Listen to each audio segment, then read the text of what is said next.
My breadless brother with 5 kids demanded I give him my house, and my mother disowned me when I refused. I, 29F, recently bought a house and a brand new car. I will admit I probably splurged on my house more than I should have, but growing up very poor, it has always been a dream of mine to live in a nice house. I live in the Philippines, by the way, and I worked really hard to be where I am. So much so that I underwent countless breakups because I always chose my career over boys. My brother, 25M, is currently jobless. He worked as a tourist guide before and can barely make ends meet. He now has 5 kids, and counting, as his wife announced a pregnancy recently. He messaged me on Facebook that there is something he wants to talk about, and I thought he wanted to name me the godmother of his incoming baby. I said sure and invited him to the house to get his approval on some things I modified for our parents. I gave him a tour, and he admired my house greatly, saying things like how excited he is to bring the kids to my house. I did not mind anything about it, as I thought he meant a visit, which I'm more than happy to host them for. Imagine my surprise when he finally sat me down and revealed what he wanted to talk about. He wants me to give him my house. I clarified whether he meant this house or the other house I bought for my parents, which I still lived in because my dream house was still going under some modifications.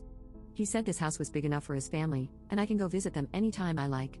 He even offered that if I really wanted to live there, I could move into the maid's room and modify it for my personal use.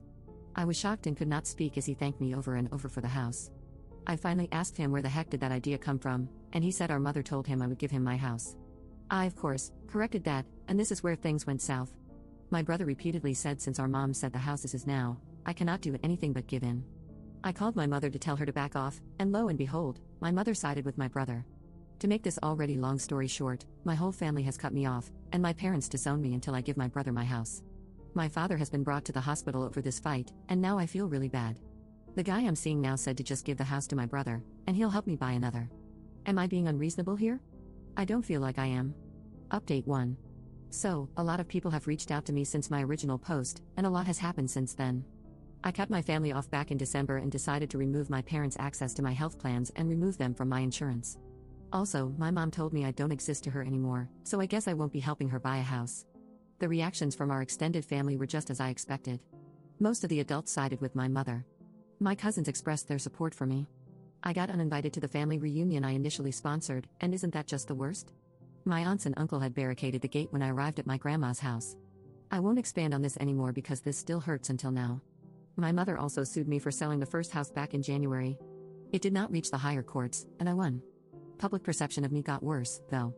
She and my brother took this defeat to twist the sympathy in their favor. They posted on social media about how I am an ungrateful daughter and I owe them for everything I have. They also blamed me for my father's passing. Yes, he passed away. I didn't even get to attend the funeral because I'm banned. When this happened, I almost gave in and signed the papers to give the house to my brother. I blamed myself and believed them, that my selfishness deleted my father. At this point, my boyfriend convinced me to take a break from work and talk to a professional. I did just that, and I'm only now realizing how messed up the way they raised me was. I can't believe it took internet strangers to realize something is wrong with how they treated me. To be honest, I almost decided not to post an update. It was last month when my therapist suggested I should do it because this is where my breaking off from them started. On the bright side, I saw how much my fiancé's family really likes me because of this ordeal. I thought they were just being nice.